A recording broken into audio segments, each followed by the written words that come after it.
Hi there, I'm Noreen from Organized and Creative Mom, and thanks so much for stopping by my channel today.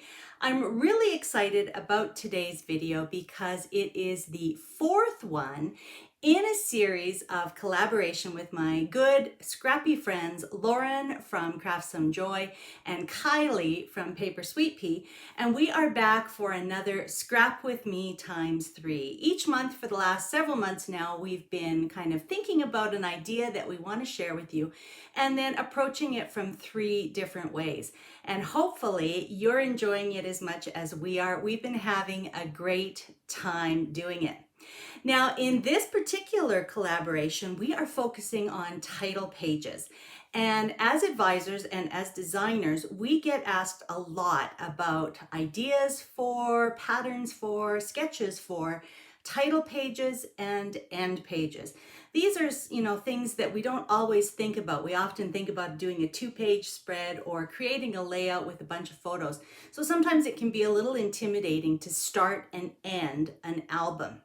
So each of us is going to share an idea with you and some sketches, and you'll also be able to purchase the handouts that we have. Plus, this time we're actually offering some bonus cut files as part of the handouts as well. So you'll receive those in a zipped file when you purchase the handouts.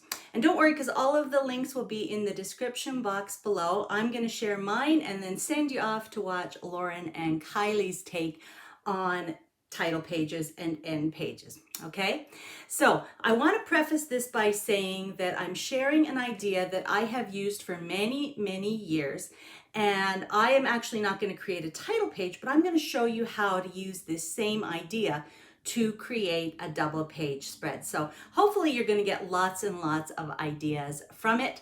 Let's get started. So I want to start by sharing just a little bit about how I scrapbook. I am not a chronological scrapbooker, so I won't have a title page that'll say, McAllister Family 2022.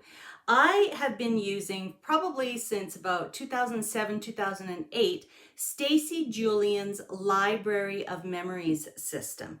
Let me show you my Library of Memories albums. So there are really 4 categories in my Library of Memories albums, and these are really straight from Stacy Julian. I really encourage you to head over to stacyjulian.com and take her little kind of abbreviated photo freedom course to find out a little bit more of these. But these categories really serve as, general categories where I can put pages that are about any of these things. So as you can see, the All About Us category is probably the thickest. I have several volumes of this album, and most of the layouts that I create, can go into this category. The Things We Do is another category that, is quite thick. Lots of different things that, we do, things that happen, things that we've experienced. The Places We Go is a little bit smaller because it could be a variety of different places, but it's not typically, holidays. Often I will create an entire album for big trips, that kind of thing. But sometimes if there's just a kind of a day trip that we do, or, a new place, a new store, a new restaurant we visit, that might go in our Places We Go. And even though the People We Love album looks the skinniest, it's not because we don't have lots of people that we love, but these are pages that are really just about those people. They often will figure in layouts that go into these other categories, but these are kind of, special pages for special people. So those are my 4 categories, and you can see that I like to have the custom spines, and I have the same color for all of the volumes in that category.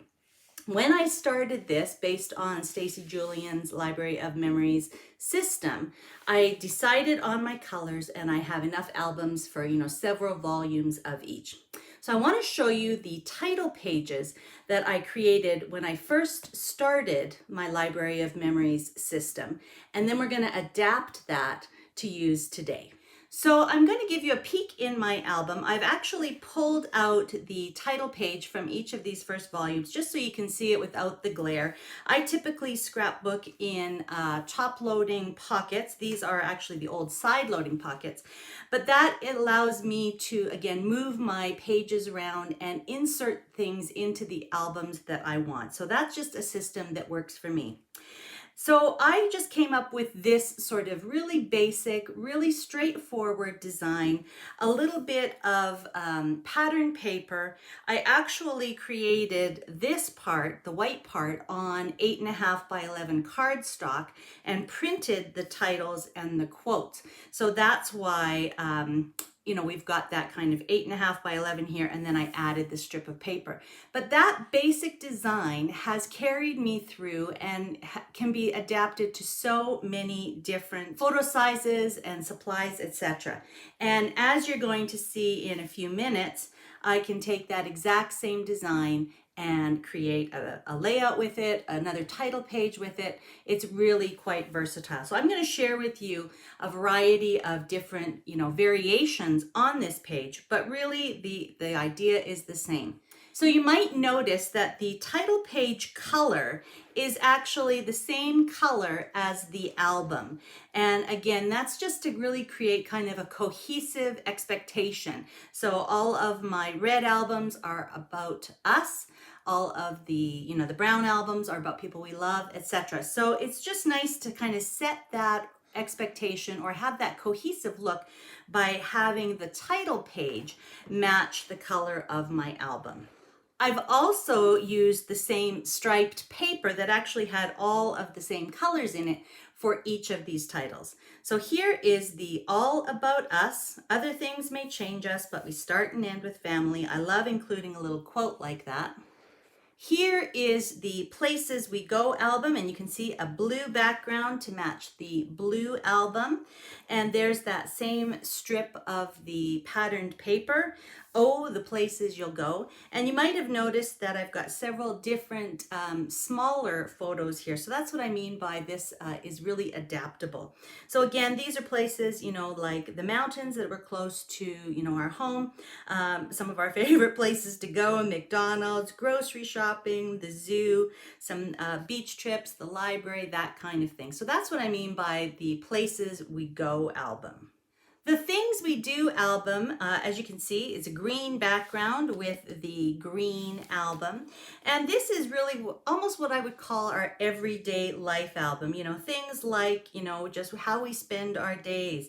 This was, reading stories, the work that we do at home, the chores that we do around the house. So I love having this record of all of the things that we do. As you grow older, you find the only things you regret are the things you didn't do.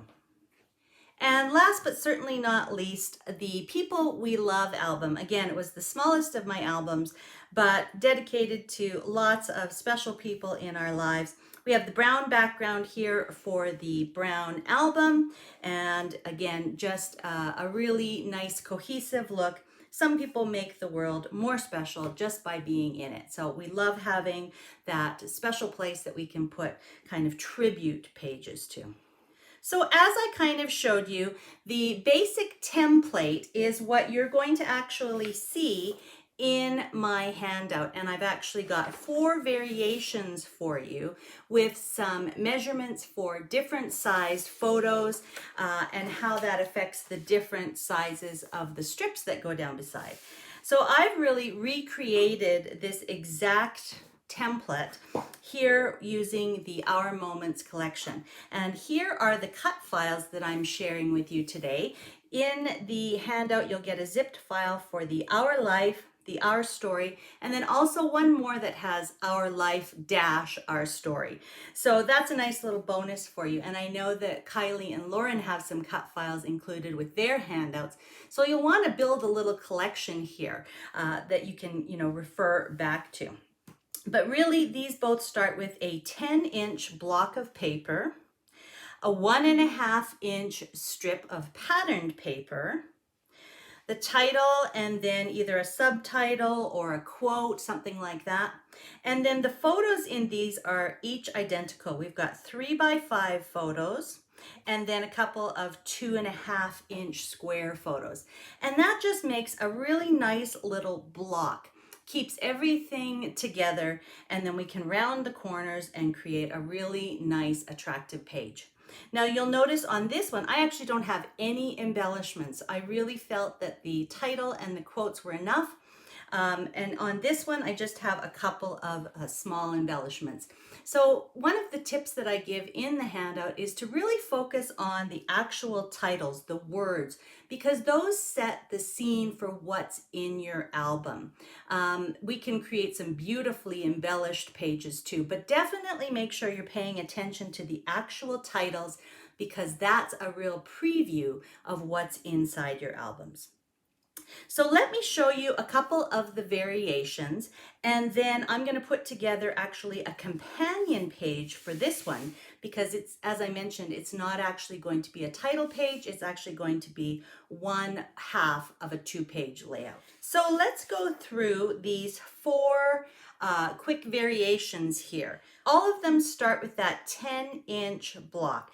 And, you know, I've rounded the corners. Of course, you can do whatever you like. If you have a decorative corner rounder, you can use that. You can leave it square. It doesn't matter. The basic idea can be created in so many different ways.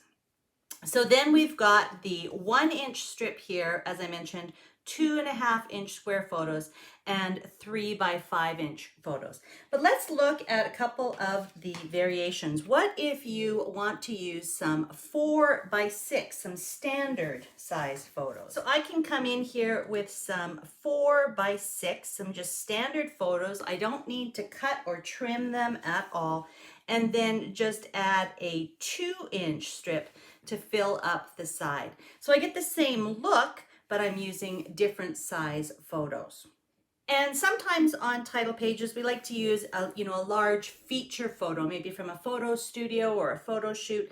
And so I've incorporated here a 7 by 5 photo, and that would mean that I need to bring in a 3 by 10-inch strip there, just to finish up my square. So again, still some room at the top and the bottom for our title, subtitle, quote, etc. You could of course put journaling down here too, but really it's just a matter of kind of figuring out your photo placement and then filling up the rest of the space with a strip of patterned paper. But of course, you could also come in and mat a 6 by 4 and make it give it a little bit more presence. So I love that option as well.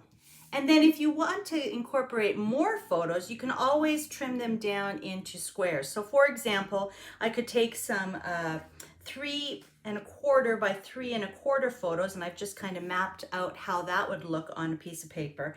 And then that would mean that I would bring in a 3½ inch strip to finish off my block. So again, you could do that, and as you saw in some of my samples, you could even make smaller squares and just, again, fill up that remaining space after you've placed your photos with a strip of paper. So I'm going to go ahead and use some more photos, some more family photos taken at the same time as these, and I'm actually going to create a second page. Now, we were talking about the idea of creating end pages as well. So this would make a really nice end page. There's my crazy husband hamming it up for the camera. And you can see that what I'm doing basically is just flipping the sketch. I'm going to have my strip of paper over on this side, and once I get that all adhered down, I'm just going to take my corner rounder and round the corners of my 10-inch square so that it matches. And you can see then that that would be a beautiful 2-page layout, really well balanced, all of the photos going across the center with the kind of strips of paper acting as kind of the edges of my layout. And then I think what I'll do, I'm not sure which one I will like better, but I think I will either cut out this pretty frame and use that down here as journaling, or I could also cut out these shapes, which would be really nice and would really kind of echo the cut files that I've used. And then I think maybe one more embellishment up here in the corner, and that will be a perfect companion page for my title page. But again, any of the sketches that I'm sharing or that Kylie and Lauren are sharing can be adapted to use as a title page or as an end page. And I do have some additional little tips and ideas, things to remember and to really stretch those sketches even further. One of the tips that I share is actually on how you can, make these layouts a little bit more decorative. My style, as you saw, is very clean and simple, but if you like a more decorative look, you could definitely do a few things. First of all, you could substitute the strips with any of the amazing, border strips. This one was actually punched with the new Flourish Vine Border Maker cartridge and the original Border Maker system. But you could also add any of the beautiful laser cuts. That's a lovely decorative element right there that you could add to the side of your photo block. Or you could even add some of the border stickers just down there on the seam between the photos and the paper strips. So if you are a more decorative scrapbooker, these ideas can definitely be adapted and made more decorative according to your own tastes and preferences. But I really love this new Our Moments collection. I think the colors are fantastic. They're great for family photos, for heritage photos, and of course my crazy family with all of their antics here. So when I finish off this layout, it will probably go into our All About Us album, because really it's a kind of a documentation, a snapshot in time of what our life and our story was from summer of 2021, which is when these photos were taken. And again, I love the fact that these sketches can be used for album title pages and end pages, as well as to create a family double page layout. So I hope you got some title and end page ideas from that, along with the idea that you can take those sketches and create just a regular double page layout. So versatile. So you'll want to make sure to go to the links down below my video so that you can grab a copy of the handout with all of the measurements, as well as the cut files that you can use with your Cricut, your Brother's Scan and Cut, your Silhouette, whatever electronic cutting machine you have. And then you'll also want to check those links to head over to Lauren and Kylie's videos so that you can use the links in their description box to get copies of their handouts and cut files. And we really hope that this becomes a great resource for you. We know that many of you have already started your Scrap With Me ×3 binder, and maybe this is going to be a section in your binder for title page templates. And you'll notice that we said that this is title page templates number 1. We really hope to do this again in a few months and give you some new and different ideas as well. So before I finish off today, just a few quick reminders. If you are in the US and don't already have a Creative Memories advisor, you'll want to connect with Lauren so that she can help you with all of your CM needs. If you're down under, make sure to connect with Kylie. All the links for her CM site in Australia will be in her video. And of course, if you're up here in the Great White North with me, if you are in Canada, I would love to help you with all of your CM product needs. All of my Canadian customers receive an invitation to my VIP Facebook group, which is where we do some extra things that I don't share on social media otherwise. And I always have incentives and prizes and fun things going on. So I would love to help you out with that. Or if you're interested in becoming a CM advisor yourself, I'd love to have you join my cross-Canada, coast-to-coast croppers team of Creative Memories advisors. So thanks very much for joining me today on this episode of the Scrap With Me ×3 collaboration. Make sure that you subscribe to the channel here so that you get notifications anytime I upload a video or go live on YouTube, which we've just started doing recently. And of course, every time I upload a Scrap With Me ×3 collaboration. You don't want to miss any of them. Make sure to visit Kylie and Lauren's channels and leave them some love as well. And we will see you next time on our next Scrap With Me ×3 collaboration. Bye-bye for now.